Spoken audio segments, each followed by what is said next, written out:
If you be worthy, you shall possess the power of Thor.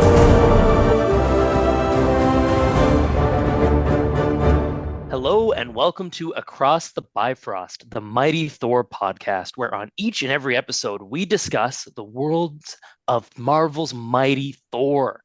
Today, listeners, is a special day. This only gets to happen every so often when Ryan lets me off the leash. This is a Faz hosted episode. The last time this happened, I think, was my birthday. That's how unlikely Ryan is to give the reins to the goat boat on the way. But here we are across the Rainbow Bridge. It's Faz time. I'm going to introduce the host that's not named Ryan because he's dying in the corner. We have one of our favorite Wills here, Mr. Spottedbear. Why don't you say hi to the audience? Pleasure being here, goat boat.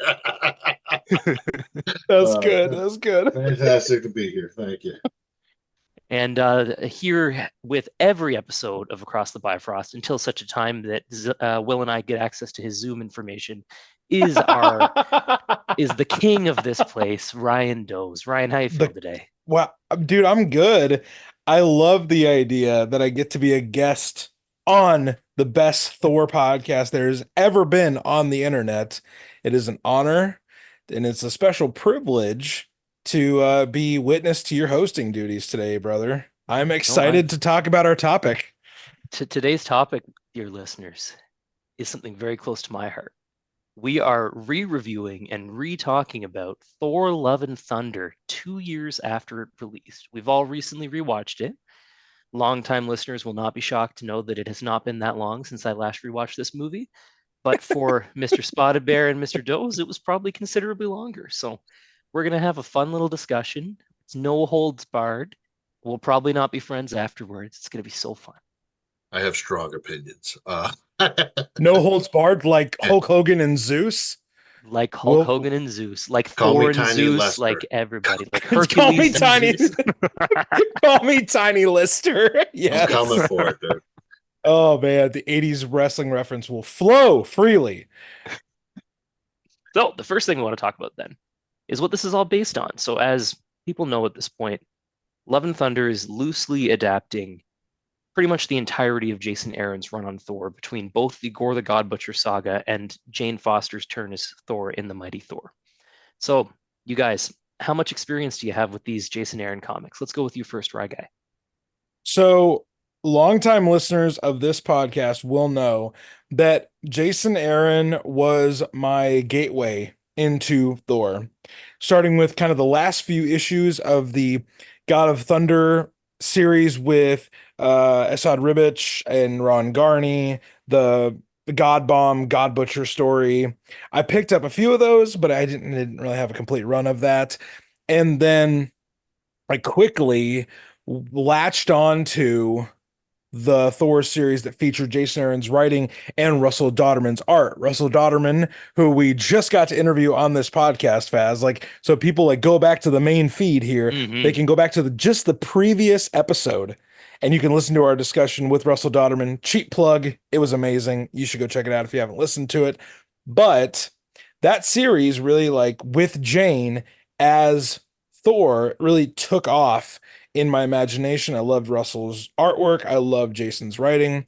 So in this series of Jason's run on Thor, you go from strength to strength. You go from the origin of the God Butcher, Thor questioning whether he's worthy or not. We have a little pit stop in the original Sin event where basically, how do I sum up original Sin? The Watcher, someone gains access to the Watcher and they're able to expose all of people's like deepest secrets. And the deepest secret that Thor is confronted with is that Gore is actually right. Gods are not worthy. And that makes Thor unworthy to lift the hammer. Fast forward to the beginning of Jason Aaron's run with Russell Dauterman. A mysterious woman has picked up the hammer and has taken the mantle of Thor. Not Lady Thor, not Miss Thor, not, the artist formerly known as Thor. It is Thor with the mantle, with the hammer. And at the end of that 8 issues, we find out that it's his longtime love interest, Jane Foster, that has taken up the hammer. And from that point on, Jane and Thor, they go on this, whirlwind tour to stop Malekith from enacting something called the War of the Realms. And the War of the Realms is the big, huge crossover send-off of Jason Aaron's Thor. It is epic on the most epic of levels. And Thor becomes king of Asgard at the end of that. Jane sacrifices herself to defeat the Mangog. Lots of stuff happened in that run, but that's kind of as brief of a synopsis as I can give you, Faz. That is what Jason Aaron's Thor is, and those two main points of Gore and Jane Foster. That's Jason Aaron's Thor in a nutshell, man. And longtime listeners will know I'm also obsessed with this run, so I'm also well acquainted with it. But Mr. Will, how much Jason Aaron Thor have you read coming into this? Except for War of the Realms, almost nothing. Okay. Yeah, honestly, so the only Thor I really have experience with, I was thinking about this, is the Thor where you can see his rib cage. So that takes up a lot of eras. But midriff Thor from the 90s, all about Midriff Thor. Midriff Thor. Bearded Thor with just the crop in the middle. You know what I mean? For some reason, Yeah. like that. Oh, yeah. That Halter top form-wise, Thor. Halter top Thor. Yeah. So I I wasn't reading at the time, and with like I heard about it through like Jane Foster, and then what I would normally do is read books that were like peripheral to it. So I read about Jane Foster and like Mighty Thor, and then I saw like Okay. Thor the Unworthy, which was a really cool. I like that take on the character, you know what I mean? But I saw him like in other books, so some of his story just got shorthanded, and then they would show him doing new stuff, you know what I mean? Almost like when like Undertaker became the dead man to the biker, they showed off more stuff. Yes. Yes. Same with The American Unworthy, man. He got like, Badass. yeah, he got Oh, more rough.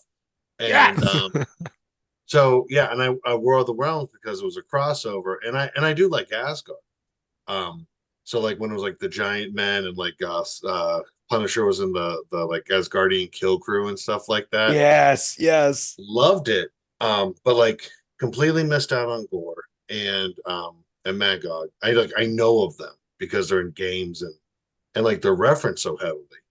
But like I just never followed it. And then once I met you guys, I was feeling self-conscious about trying to catch up because like it's like a little brother trying to like learn basketball. You know what I mean? So just let it slide. I was like, I figure someday I'll get told about Thor, and I played the long game and I succeeded. That's what happened. Play the long And you got to learn. game. That's perfect. Yeah. So listeners, you've got a good balance here. You've got Ryan, who the reason he loves Thor is because of this run.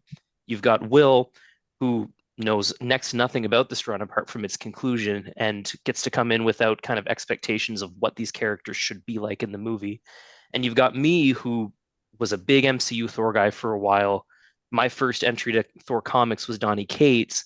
And then because we were doing the Aaron stuff, I got into Aaron, and that really became what is my preferred Thor run as well. So you've got two big time lovers of the run. You've got somebody who is the king of the crop top Thor, and we're going to be able to show you all the perspectives of expectations covered here. So the first thing I want to talk about, gentlemen, is just how the movie begins. That initial scene with Gore and his daughter, where they are dying. It's a desolate planet. Everything is being withered away. His daughter passes away. He finds an oasis, finds his god, believes he's being finally saved, learns that his god doesn't give two shits about him, gets the Necro Sword, and begins his revenge. Gentlemen, what do you think of the first couple minutes of the movie? Well, I kind of want to hear Will's take first because it's kind of unsullied by comic book nerdiness. Two things. First time watching it, it was good because like Christian Bale can really act. You know what I mean? So it's like I was That's the big surprised takeaway of the podcast, guys. Christian Bale is a decent actor. You heard it here he's first. a decent actor, Will not a good Batman. Spottedbear He has the called it. most distinctive lips, and they put him in a mask that only showed his lips. They have a Where's Scarecrow? Yeah, yeah. Where's Rachel? He couldn't even beat Thor with a God Killer sword. He ain't that cool, but he can act, I guess. So and so bad. He's like right behind me. I can feel him. You know, you say his name 3 times, he appears. No, it was intense. I was just thinking about like how it's like late stage capitalism. Just like person going in because he's like, oh, we're gonna be saved, and they're just like, no, we're not doing that. Nope. And No, man, you're fucked. Yeah, the second time watching it, knowing how the movie ends, it's so insane to me how like it started with child starvation.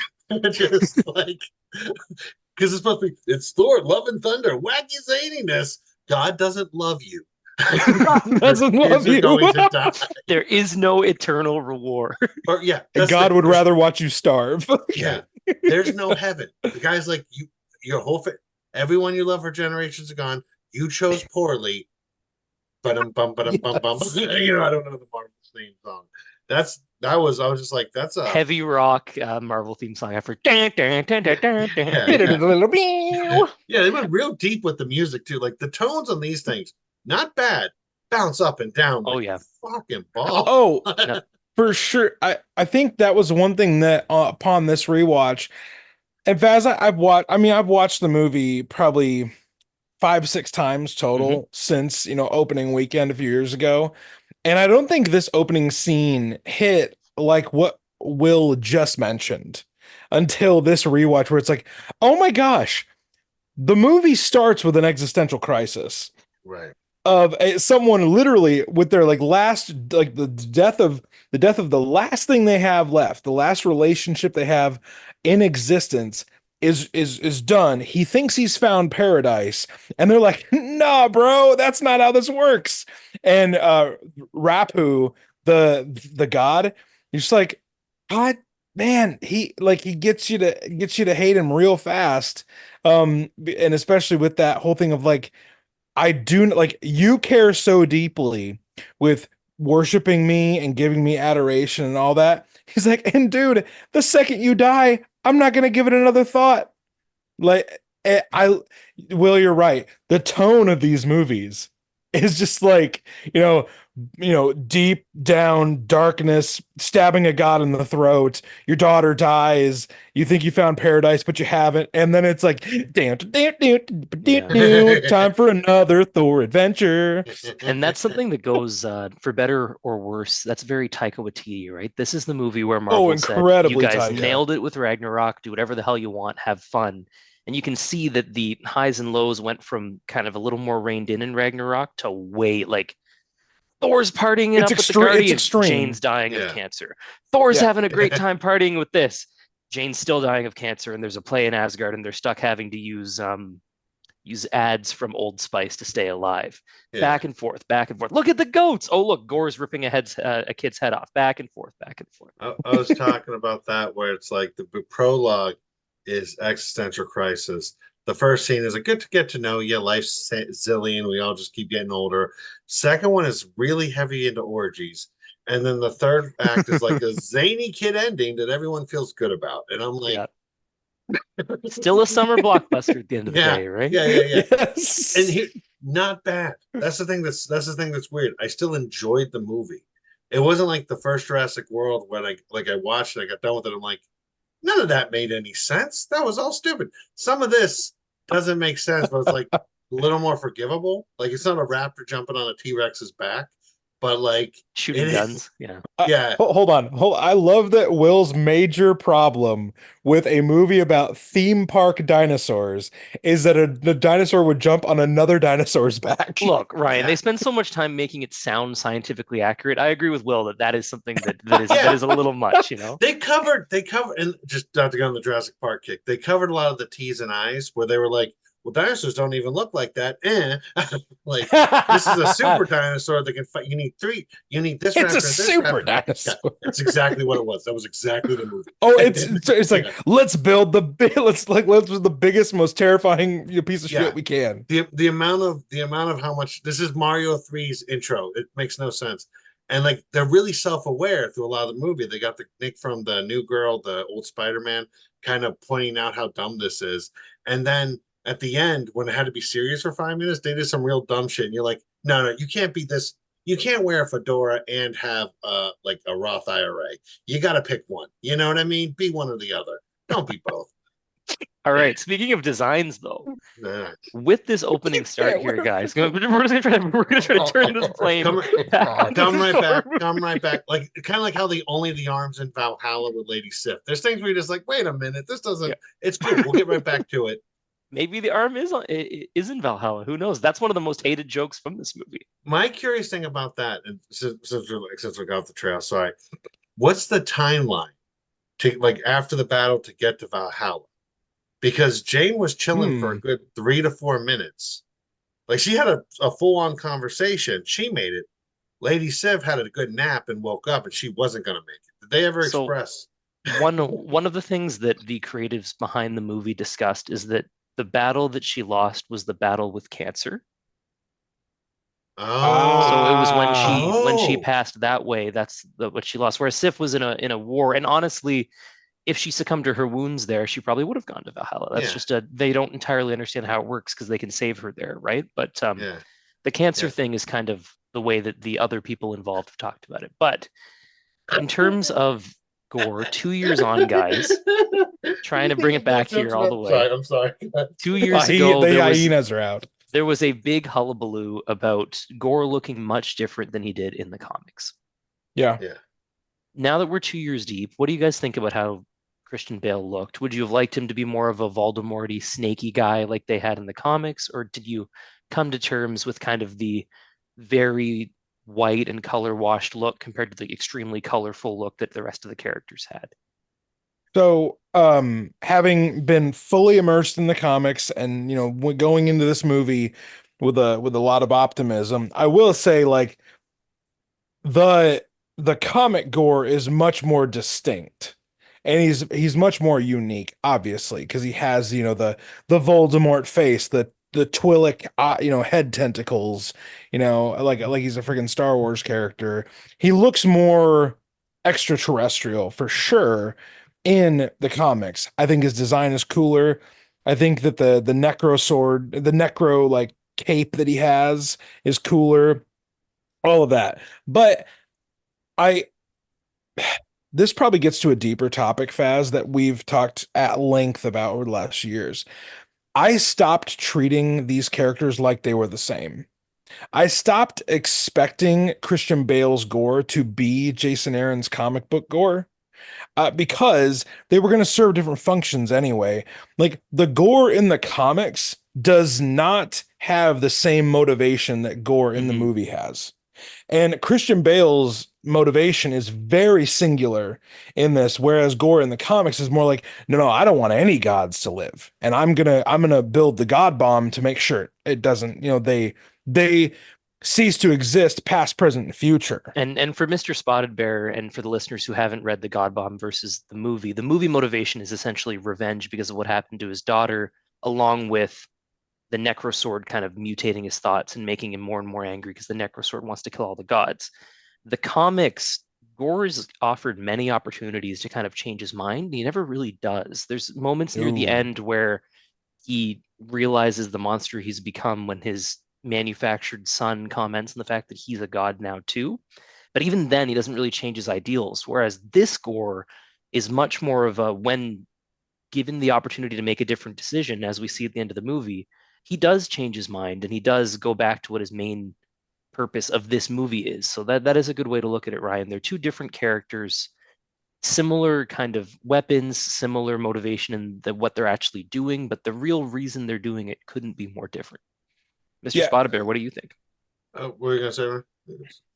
Well, I was just gonna say you originally asked like about the design, Faz. Yeah. I think Bale's the design for Bale's Gore makes sense because you have an actor like Christian Bale to do this part.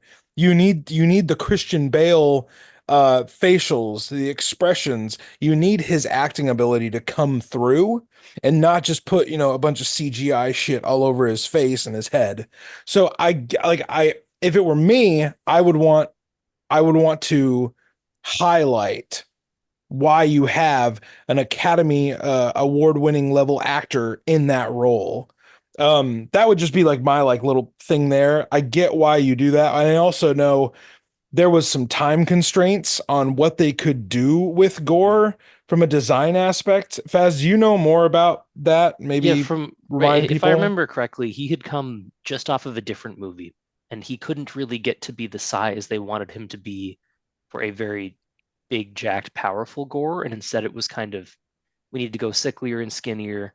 He wanted it to be as practical as possible, so he didn't want to do the fake nose and all the stuff if possible. And they really wanted, like you said, Ryan, to show it's Christian Bale in this scenario. So he's a humanoid type alien, still, different skin color, different tattoos, different costume designs, but be different in that way while still giving as much Christian Bale as you can, mainly for that Shadow Realm scene, if we're thinking about it really, to see that and the end of the movie. The second half of the movie where it's much harder to empathize with an alien seeing the error of his ways if he's got a Voldemort tongue and nose and he's got big horns coming through the sides and Avada Kedavra! right compared to this one where at the end he just looks like a normal person again and you can more the goal is to Yeah, empathize with him. yeah. Snapper Will, what do you think?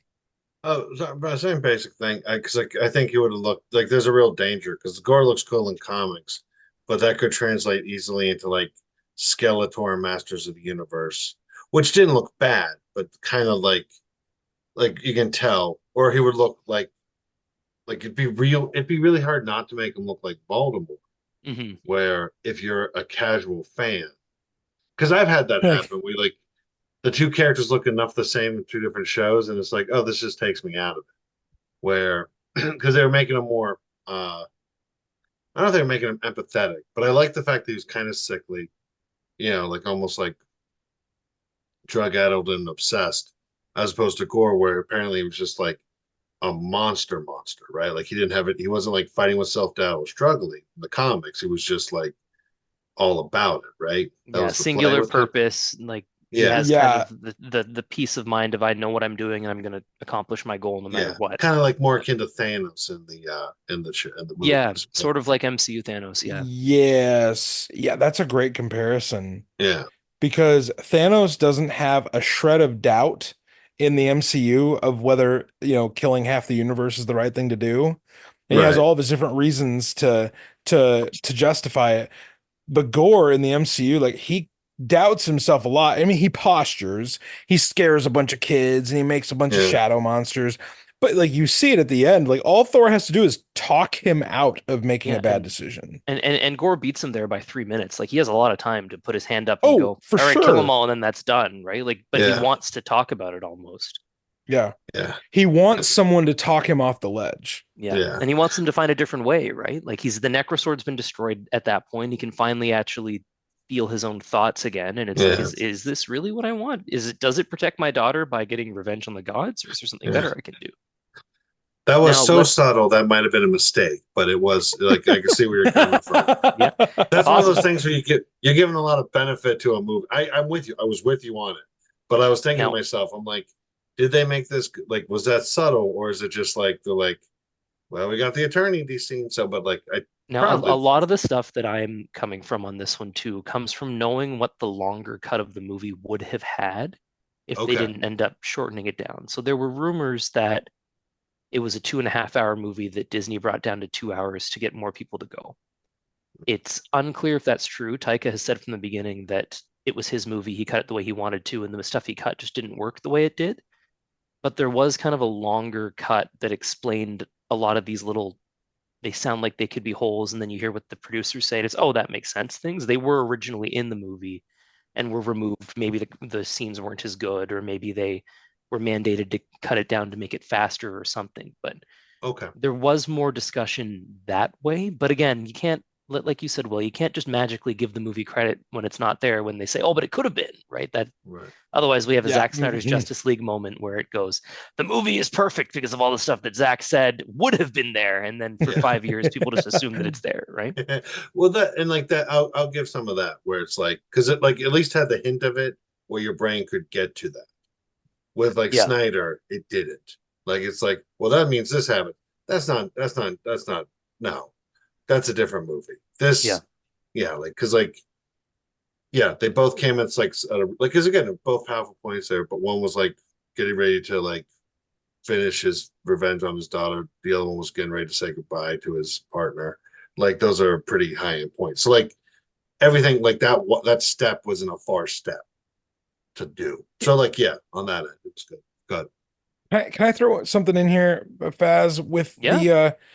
with the movie being from what you said, like supposedly a condensed version of a slightly longer movie, what aspect of this movie do you think could have been greatly helped by 10, 5, 15, however many more minutes of time? What aspect do you think is weak but could have been stronger So with for more me, time? that's a great question, Ryan. For me, the only thing that it really needs, and I need to be careful with my language here because there is enough gore from an MCU movie standpoint. He gets around 25 minutes. Most villains get around 15 to 25. But if you used some of that time, maybe 5 minutes, having him butcher a few more gods on camera, say a few more things, explaining his motivation, working as he goes, I would have changed the second act to have Gore reach Omnipotent City, and maybe he doesn't take them all out and they manage to get him out of there somehow, but it's just showing the threat be more real. That's something I would do, and I would give a bit more time of Jane being Thor before Thor is there. Those are the two Hmm. things I'd probably give maybe 5, 10 minutes to each of those, get the movie to 2.5 hours, fill out both stories a bit further that way. What do you guys think? I, I agree with you on the showing Gore doing more god butchering to make him more of a threat and almost framing the omnipotent city scene as like Gore has killed enough gods at this point. Maybe shift a little bit of what Zeus says, where Zeus says a couple of low-level gods have died. Nah, whatever. I would almost like have them be like, no, no, the reason we're getting together is to Yeah. figure out what to do about Gore. And Thor becomes a part of that conversation. But like have Gore like how do I put this?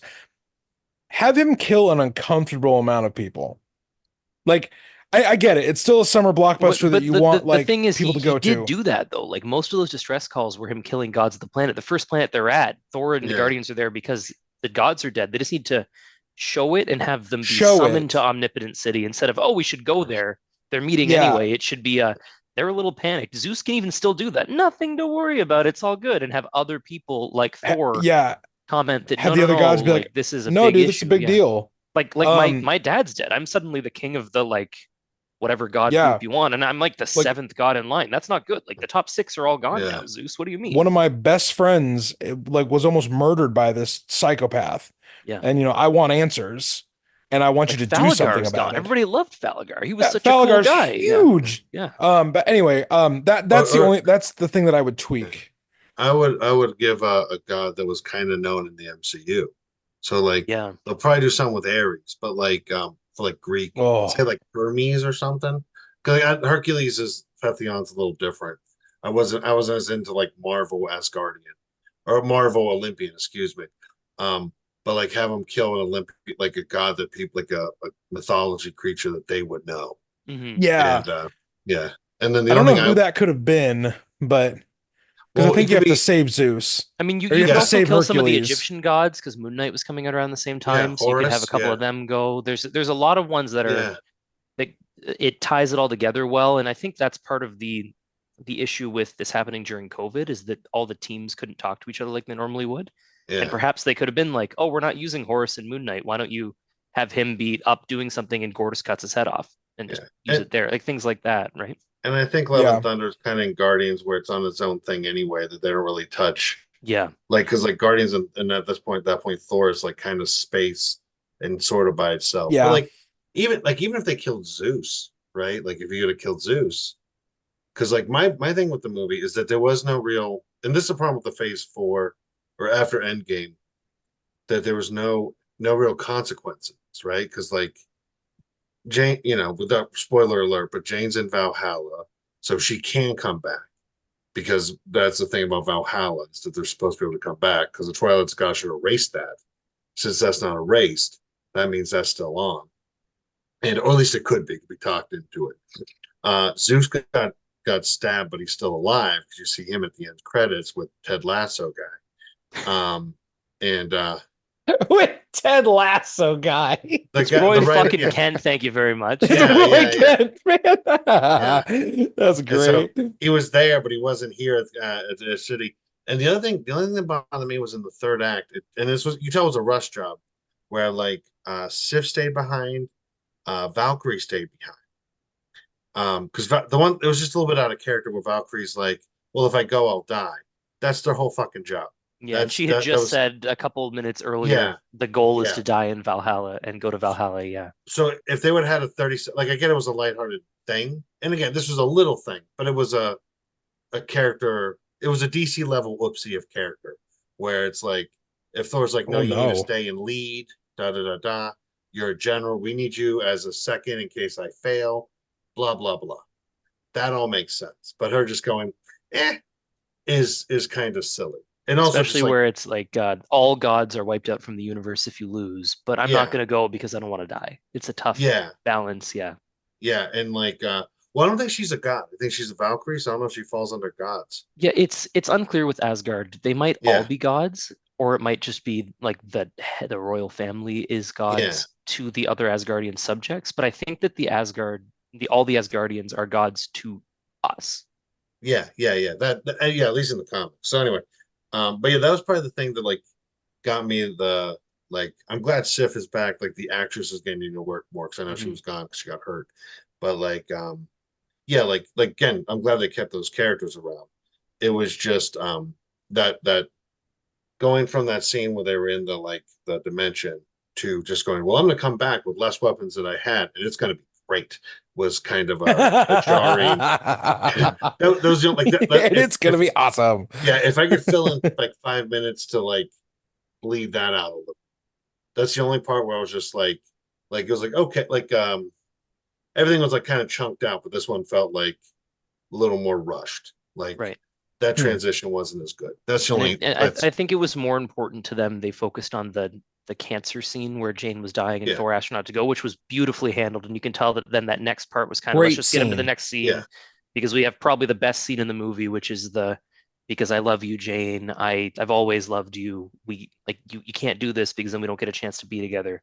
You have to stay back. We'll figure it out. I promise I'll get back to you. And the best joke in the movie when she goes break a leg and he goes, I'll break all his legs. yeah, I'll And break all of they his have legs. that's the perfect use of yeah, comedy in that moment where it wasn't one Well, of the and silly zany things. It was just like an almost it takes Thor earnest back take. to when he's funniest, is the Yeah. out of the fish out of water. yeah, It's him smashing the mug on the cafe floor. Mhm. yeah. It's him doing that stuff. That line is a sleeper great line, Faz, and I'm glad you picked it out and hung on to that. I'll break all of his legs. It's it's again. I wouldn't touch a second of that scene if I could put in 2 minutes. Yeah, if you just want to add a Which is bit more good. afterwards, totally Yeah, agree. Yeah. I do want to say one thing because I know we were cooking is the disrespect of Stormbreaker gets for being the rebound weapon because like Stormbreaker's doing all the work. It is the most important person, right? And Yep. like the only person that really wants him is Gore, and then they just throw they just like they're basically just like hammer blocking Stormbreaker the whole time. Hammer blocking. Thor's like openly trying to get Mjolnir off of Jane, right? It's like it's messed up because even at the end he gives Stormbreaker to the kid, Now that's and it's because she's like not worthy yet, though, so she can't lift Mjolnir, right? no, that doesn't make sense because she has the kid, she has the hammer in the basket. No, no, she doesn't touch the hammer though. The hammer's sitting in the basket and she paints the hammer, but she's not Okay, lifting fair, it. Yeah. fair enough. Either way, I'm just saying it seemed weird that like especially with Tatiki that it could be like polyamorous. You know what I mean? Like I Yeah. think folks should be able to deal with both of them. What? He's probably gonna have both when he next appears. Poly- I doubt he's gonna polyamorous? leave Stormbreaker with love later. Yeah. Polyamorous. Nice. That's Polyamorous, Polyamorous? that's a great. better one, damn it. And so, Polyamorous was also good. You guys both Thank did you. great. That's Thank 10 you. No, 10 no, out of you 10 you for that those. we're Yeah. we're it's like a writer's room thing. Yeah. Yeah. Credit where credit due. His is better. We're good. I'll accept that. God bless. That was a good one. My hat would tip off backwards to you. But like yeah, no, it's because I did like the weapons. I did like how they made Shift Mjolnir to bust apart. Mhm. which I thought was a really creative way to do the powers. That was I, unique. yeah, I would love to see more of that. The part where she like has the hammer separated and then it separates onto a monster's head is super cool. That was Yeah. cool. Yeah, like almost like on kin with like if you saw more and like when Thor like lifts those Mjolnir in Endgame and like pops it like a baseball bat at Thanos, like doing some more like if you could do it tag team moves with the Yeah. weapons, I think is super cool.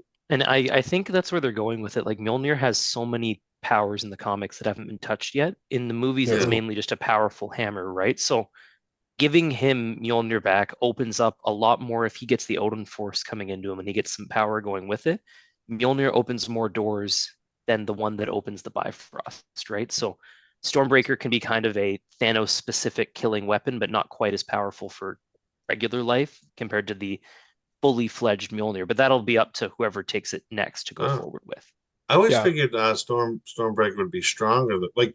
comparatively, but like So stronger, like at least more raw power. it definitely has been so far. It's just comic Yeah. Mjolnir can do some stuff that is insane. And if they end up going that way, It's a it'd be like now that MacGuffin for whatever. yeah, like there's like that 80s run, like anytime they need anything, that 90s run too, like anytime anything needs done, they go, yeah, Mjolnir can do that. Fuck it. Yeah. Thor doesn't really know how yet, but it works, right? So if he does learn, I always took Stormbreaker to be on par. So I remember like Thunderstrike's hammer was like weaker, yeah, right? But like Stormbreaker was like on par. In fact, it was more of a battle hardened weapon. in the Like comics or the MCU. in the comics, Yeah. because Beta Ray Odin Bill's made it. Stormbreaker. Yeah, Yeah, Beta Ray Bill is like Okay, they made yeah. a poor Beta Ray Bill to be just a fighter. Because like Thor's hammer was supposed to be like it could be used as a healing or a negative thing, where yeah. Stormbreaker is just Weapon to destroy or to build. Yeah, yeah, it's an axe. Like that's his weapon. It's a hammer axe, which is the coolest thing. Um, and so like I really like Beta Ray Bill in the comics. I really like Stormbreaker because he was such a uh like bare knuckle fighter Thor. Mhm. Like Thor is one too, but I mean he's just like He's Street Fighter Thor. yeah, yeah. Thor's like like a little he's bit. burdened by nobility in a way that Bill is not. Yeah, Beta yeah, Ray Bill's like, let's fuck some people's faces Yeah. up. yeah, yeah. Like, Let yeah, me cut you with my hammer. Bet you didn't think I could do that. I That's didn't think I could do like- that. yeah. Like Unworthy Thor did this, and they did this with Unworthy Thor. I'm not dissing Thor, but like in the '80s, especially where Beta Ray Bill's like, I'll just put down my hammer and beat the shit out of you personally. Like, like I love that in Jason Aaron's run of Thor, when he's unworthy of Mjolnir, he's like, "Oh, I've got Yarnbjorn in the closet. I can just whip out this giant axe." It's like I love how sometimes like unworthy Thor is supposed to be like a downgrade, but it's like, yeah, he's still hardcore though. He still Yeah, Yeah. he's takes still a on powerhouse, just not Yeah. the powerhouse. he Yeah. still takes on the Collector and all of that entire group. Sorry, Faz. I feel like we've gotten off track. Let's circle it back here, gentlemen. So speaking of all sorry. this action, this fighting, these weapons, how'd you guys feel about? Let's do it all together. All of the action in the movie. So the original Buskin Welcome to the Jungle fight, the middle fight where Gore steals the kids, the Shadow Realm fight, and then the Everybody's Worthy for a Limited Time Only fight. How did you Yeah. guys feel about the four of them in this movie? Love the original Guardians fight because I was again, if it wasn't after the child starvation death, very funny. I thought it was really good. I thought it was I liked it especially because I like in these movies or like in comics where like they'll allude to a period of time. So like if we wanted to, we could have a whole show about Thor and as Guardian of the Galaxy. Because they made of course, guys, I'm sorry, fucking you guys know this is as Guardians of the Galaxy. Where I apologize, it's just how my brain works. But like where they had this thing where it's like you could do this other movie later on if you wanted to. Like I like when they open the door to other stuff that you can like imagine. And so when he went there with the Ravager clothes on after he lost the weight, you know what I mean? He's just like silly and zany, and he's like you can tell the vibe he has with the team. I think that's a really good storytelling device. You know what I mean? Like I enjoyed that. And then yeah, second one was really good. The Jane Foster stuff popping up I thought was nice. They displayed the hammer really well. The rom-com in the middle is fun too, eh? Like the little like it's well Jane? handled, good song. Like Our Last Yeah. Summer is a great song choice, or whatever that one's called for that part. Yeah, and even the fact that it has like a double love thing with the hammer and the and Jane is like kind of cute because he's kind of hurt twice, Hmm. and I enjoyed that. Yeah. Yeah, It's rekindling a relationship with two different things. And one of them they both took him by surprise, but the double surprise of Jane was fantastically done by Jane? Hemsworth. yeah, Jane. yeah. I agree with Will there, Faz. I think the action is really well handled Hmm. in this. And also another fight scene, some minor fight scene you forgot was the Omnipotent City one, where Mhm. he's whipping the golden chains at people, and instead of like red blood, the gods and the guards of Zeus have this gold blood that's coming Hmm. out. Like, if that's red blood, you can't do the MCU. Well, Like, Right. you can't do it if it's not a Disney Plus the series. reason that apparently happened is because Taika wanted to use red blood and they told him he couldn't, and he was like, "What if it's gold?" And they were like, "Well, then there's no rating restrictions." And he was like, "Really?" And then he just kind of Yeah. went insane with it from there. I was It's thinking like about when how you can, brutal Jane was. Yeah, Yeah, yeah, yeah, Valkyrie too. She slit all the throats and then just bathed right, in the blood, but it's gold, so right, it's a kids movie yep. and it's all good. Yeah, So that was one of those things where I was like, oh my gosh, this is like Deadpool level stuff. yeah. So many heads were But cut off. yeah, Mhm. yeah, yeah. So I think the action was all handled really well. But I love that Faz and we talk about this all the time with Immortal Thor and breaking down the new issues is the way that the action and the conflict ended at the end wasn't just Thor hitting someone really hard. Hmm. Yeah. So we got great action. We got Thor being a superhero. This movie's question was not, can Thor physically beat the physical threat? It was, can he answer the threat of the emotional, mental, spiritual, existential crisis going on outside of him, but also within him? This really wasn't a movie about the physical action, even though the physical action was really, really good. See, I took it as the moral quandrum of the fact that Thor knows he's more than likely going to have to kill that little girl if she goes evil. Because like if you look at Oh, the interesting. actress, That's a because she very shot a different laser eye take. at him. She shot a laser eyes at him, like just because he wanted to put on boots. And you see that young actress, and when she looks at him, you can tell there's just like hatred there. You know Will, what have I you been mean? watching The Boys? Are you thinking about the kid No, no, there no, that no, everybody's fighting no, over to try to no. protect? Is I'm that what's making it going fun on because I here? know I know it's Chris Hemsworth's daughter. That's the joke Yeah. I was going with. But no, no, real life, well, not real life, but like in the fact of like You've killed he's many an evil child, eh? Because you couldn't keep them good in real life. yeah, I'm banking on that be an interesting story because like he's trying to teach her good, but like in the next couple series, it could get dark. Yeah, it could for sure. Yeah, depending how they Yeah, want to take it. I think yeah, like Ryan said, like for as much as we like Dark World on this podcast, its ending is just Thor hit Malekith harder again, but this time it was hard enough. So now he's dead and the ether and yeah, everything is Right, dealt with. right. And it's like that doesn't really make sense. Whereas this one, they lose and Thor yeah, accepts loss and kind of changes the villain's mind rather than just hitting him really hard and getting a win.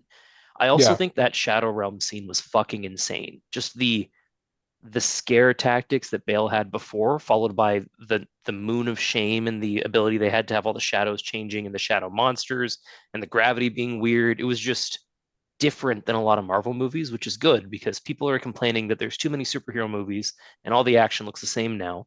These yeah. ones were very different. Even the kid fight, which people were mad about because there were kids, still very different with like bunnies shooting lasers and Yeah. magic wands doing stuff. Like it was fun and it like you guys said, I don't know if it really fits the vibe of the rest of the movie and that these evil shadow monsters that have been taken seriously the whole time are being taken out by angry Get bunnies. But freaking jobbed out to these kids who just got powers. yeah, Well, but again, I remember when Thors get powers, they get a lot. Like Jane was a good fighter from the yeah, get-go, right? That's a thing that happens when they become worthy. So yeah. that I can The, think about at least from the comics to get through.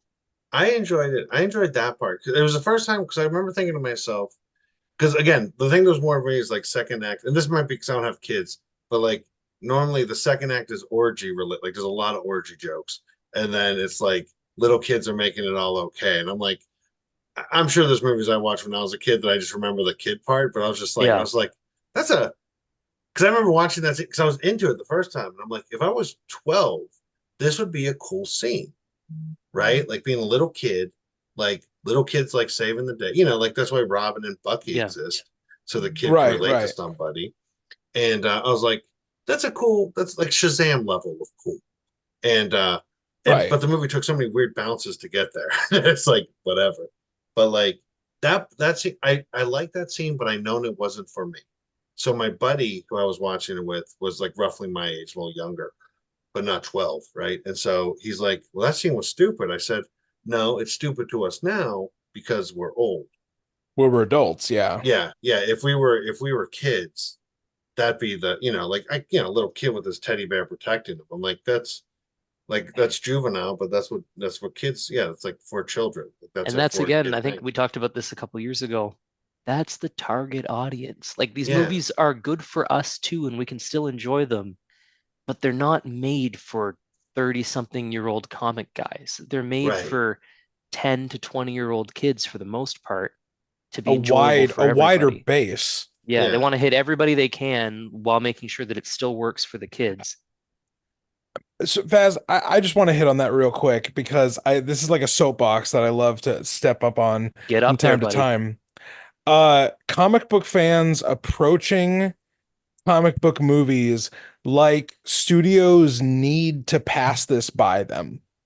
Like comic book fans having this sense almost of like elitism of like, well, if this doesn't pass the comic book accuracy test, then it's a complete hunk of shit.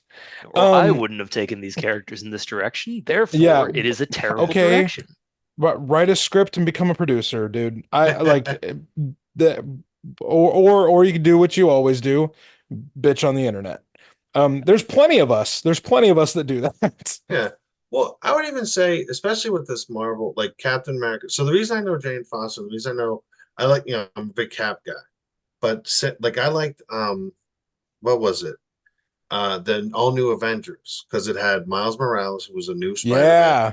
had Captain America, that was a new Sam Wilson, Thor, that was Jane Foster, and Tony Stark was kind of the old guy, almost like a reboot of a show where Tony Stark's the old dude and really doesn't have as many lines, and all the people are young and like replay stars, Miss Yeah. Marvel and Yeah. Nova, and like for as many people come like, how can you have a woman Thor? It's like she's been Thor for like 6 years in the comics, Mhm.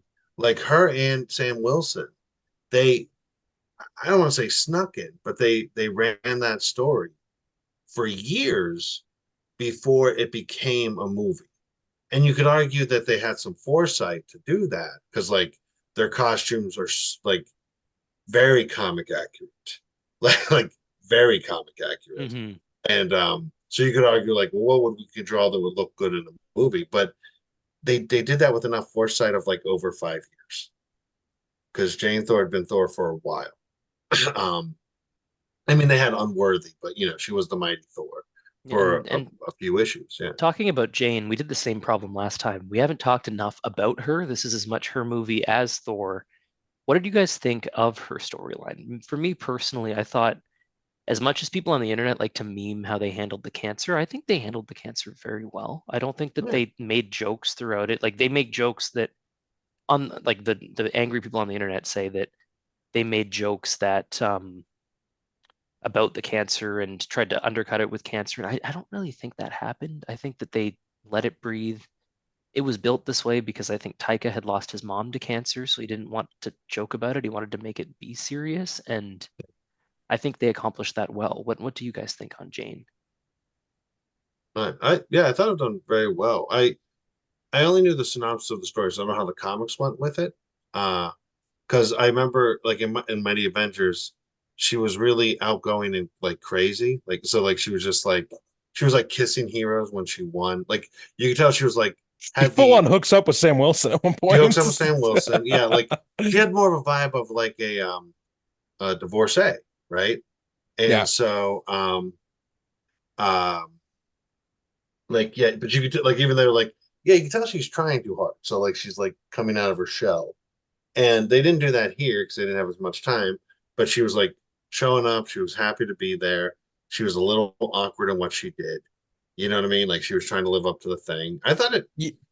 I thought it went good. The reason why she was doing it made sense. Yeah, I thought it was fantastic, and I thought I, Natalie Portman did a great job.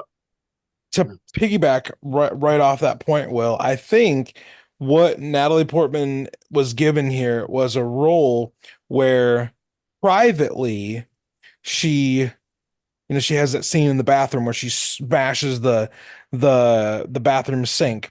She has those more private moments with Thor in the hospital bed at the end. The private moments, we get a glimpse into her pain Yeah, and to her more her more deep-seated, angst and anger and all that. But publicly, when she's around more people or she's around Kat Dennings' character Darcy, she's trying to project a sense of normalcy. She's trying to project a fact of like, I know I'm gonna beat this, so like don't get bent out of shape about it. We're gonna figure this out because she's a scientist. Like she is going to figure this out.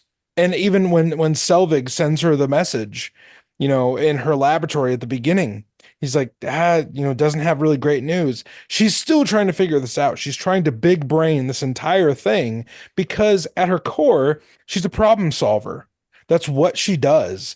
But in private, she has her doubts, she has her anger, she has her frustration, and she lets that come out privately. So I think, yeah, we see two sides of Jane in this because a human being has more than one emotion when it right. comes to a Shocking. situation as complex as I know. It doesn't make for crystal clear writing, but she shows us more than one emotion, and that is something that I think maybe doesn't get talked about as much, and especially like I'm a I'm a Natalie Portman stan since day one. And I think this was one of her best examples of showing vulnerability, strength, vulnerability, strength. And I honestly, I loved how she approached this, and I don't think it was shortchanged because I I don't need her to just show one emotion the Yeah, well entire said, movie. dude. All right, we've got a quick hit round coming up, listeners. I'm calling it the Thunder Yes. round after Jason Aaron. Your answers, gentlemen, should either be yes or no or a very quick hit. All right. Are you Oh ready for God. this? And then we're going to do Go some for it. I don't overall think thoughts. Will, I don't Are think you we ready? are. Okay. Goats, yes or no? I could eat them up. Okay. Ryan, That's a Norse mythology joke. that is, I like it. I think it's gonna be a no for me, dog. Just because the actual Too much sound effect of screaming the for you? screaming was annoying. Okay. But as a comedy bit, in a small dose, awesome. I am yes, because they made it annoying, left it for 30 minutes, and then brought it back at the perfect Yeah, time, and it was funny again. So I yeah. liked that as they went. Okay. Favorite Thor suit worn in the movie, either by Jane or the Odinson? Uh, Probably the Simonson one where you have the helmet where he goes Yeah. Jane in. Yeah, just because I love Simonson. But yeah, all of them I enjoyed. I also like the rap. Continue. Right, guy? I thought Jane's suit was awesome in the final battle with Gore. I really enjoyed that. I really liked the blue kind of King Thor suit that they had. I liked it with the helmet. I liked it without the helmet. I liked it with the gold. Liked it without the gold. And I also want to give special thanks to that Viking Thor one that he had that was Oh essentially Yeah, shit. the Dotterman version at the end there without the metal arm. That was pretty freaking sweet. I changed What's my your answer. It's the Viking Thor suit. Yeah, great choice. It only got 3 minutes of screen time. They should have used it more, but it was sick. Bummer. Favorite Thor movie so far of the four solo movies? Why do you hate me? Will, you can go first because Ryan's crying. uh, probably three, but I didn't love the first two. So Yeah, fair. Ryan? Um, See, I love the origin movie. And I really enjoy Ragnarok. I'm actually gonna go with the OG Thor because I love all the Nice. classic Asgard shit. All right. I'm taking Love and Thunder because I've read almost every Thor comic of the last 40 years, and the number of references was just truly insane. And the yeah, balance of serious and crazy, while a lot of But people I didn't thought vibe with Taika that in the didn't read the movie. comic books. Yeah, that's what he joked about, right? And people took him literally for that one reason only. But yeah, I really liked the jump back and forth because the Thor comics are like that, super serious and yeah. super silly. And so it felt like a comic come to life. It had the most Thor costumes yet, and as a cosplayer, that's important to me. That's the one for me. Last Thunder round question, and then we're going to overall thoughts, gentlemen. is there any joke that you really, really loved from the movie or really, really hated from the movie? You're right. I think. I also have to think because I think Faz showed me what the best joke Yeah, the was. break his legs one. Yeah. The break his legs, I'll break all of his legs. Okay, well, I'll go first Um, while you guys think then. My yeah, favorite go other ahead. joke is the one where he's going through his speech and he goes, and we'll feast, but not on the children. We do not do that anymore. Those were We shameful do not times. do that anymore. Yeah. Oh man. I enjoyed that you never forget your first. It was awkward, but he's like, Yeah. you never forget your first time, and then one just like walks really quietly and stoically before they get to Omnipotent City or whatever. I thought that was just kind of like it was tense. It was like it's not funny, but it was just super awkward. I love Yeah. that joke. Good choice. Um, My guy. so it's maybe like it's kind of a sleeper little joke there because Faz and Will have already mentioned the funniest lines in my opinion. But when they're doing the relationship montage of like how they broke up, I love when she's like, I got home from work and I've been working all day, and he's like, well, what am I gonna do? All these dishes and dinner, and Jane just says, it's two plates. Yeah. The whole montage was great. Like Thor teaching her how Yeah. to be a warrior by pointing Mjolnir at the TV when it scared him. Yeah, Yeah, yes, Yeah. yes, that's super yes. cute. Yeah, All The right, that was montages were a lot of fun. Just yeah. yeah. at the beginning and the relationship montages are a lot of fun. All right, we've reached the end of the Thunder round, guys. It's overall impressions time for the movie, and if you can pay special attention to Thor's fatherhood and how you feel about that going forward when you're talking about the overall impressions. Thor's Oh, fatherhood. Yeah, Well, he's got a kid now, right? That's how the movie as ended. Right, guy, you're a as father. I was gonna say, as this panel's resident dad, I will say I think I think him and Love being paired up together at the end of this movie provides a lot of possibility, but also maybe some clunkiness moving forward because is Love going to be with him in the next movie? If not, where does Love go? I personally like I have an idea or a thing they could do, and I know later, at some point, Faz, we're gonna do a, Mhm. what's our pitch for what would Yeah, our listeners, pitch stay be tuned for our for pitch for Thor Thor 5? 5. Um, because according to the end of this movie, Thor will return. So I think that adds maybe some cool nuance, of him being a dad and how does he move on from this stage of loss in his life. They make a big deal about that at the beginning of the movie that, he's lost this guy and his mom and his dad. Like, they make a big deal about that, but how does he move forward as a father himself? I think that's interesting, or a father figure, because Love still calls him Uncle Thor. Right. Um, but I think there's a lot of possibility there. But I also think it could make the storyline a little clunky of like, Fair enough. what can you do there? Now, But overall thoughts anyway, of the movie, go. I yeah enjoyed the movie. I think I liked it that as silly as this is, where like they parked them in such a way where it like as like a franchise person, if they didn't want to use them ever again, Yeah. they're off on good adventures. Like I like that the story ended open ended, yes, It's a nice and send off if necessary. yeah, and like the way it ended, we ended like like they because it was a bittersweet happy ending because like he's like reflects some love for Jane like helping out her and the promise he made to the father on that like it's a really touching blend of a scene um and yeah with the open-endedness of me because I'm pessimistic. I think he's gonna have to fight her to the death, but on the off chance he doesn't, uh yes, yeah that's funny. I thought it was a good scene. Yeah, I like that Thor's kind of its own self-contained thing, kind of like Guardians, where they can run a story without having to be super bogged down besides their own small universe. And then it goes well. Yeah, Yeah. so I liked how it ended. I like it ended. It ended pretty strong and open-ended. For me, I still maintain, despite the fact that it's kind of the middle lulls a bit, it's still my favorite Thor movie. It's actually my top solo Marvel movie, not including the Avengers ones on my little tier list. It's remained there just because of all the deep comic cuts, the amount of kind of emotion. It's Ragnarok, but with more emotion in a way that really hit for me. And that's the way that it will remain for me as we continue to go. I think it continues to get better with age for me, especially after reading Simonson, because those comics are silly, and this movie is silly. Oh, the fairy food that takes over an entire police department.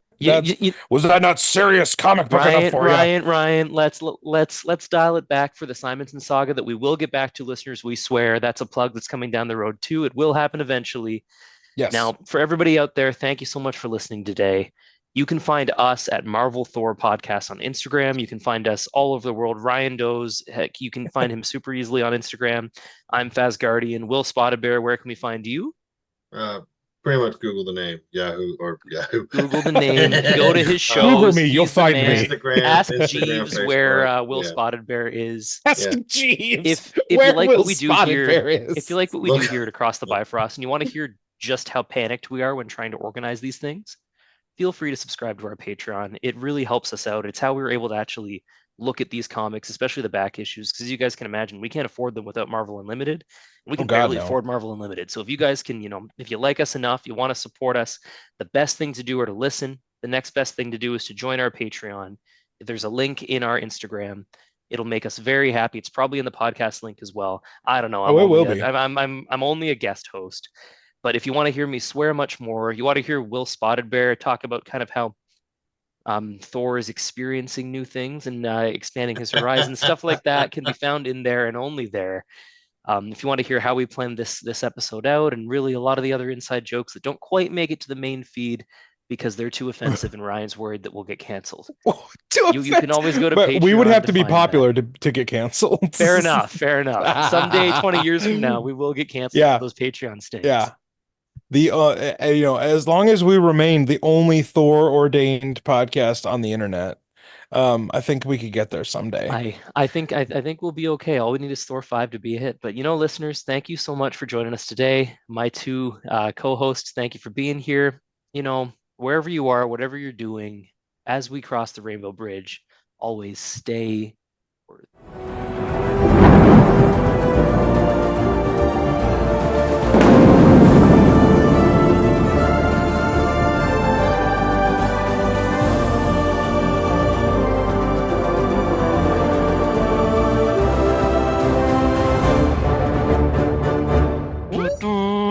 Ba, ba, ba.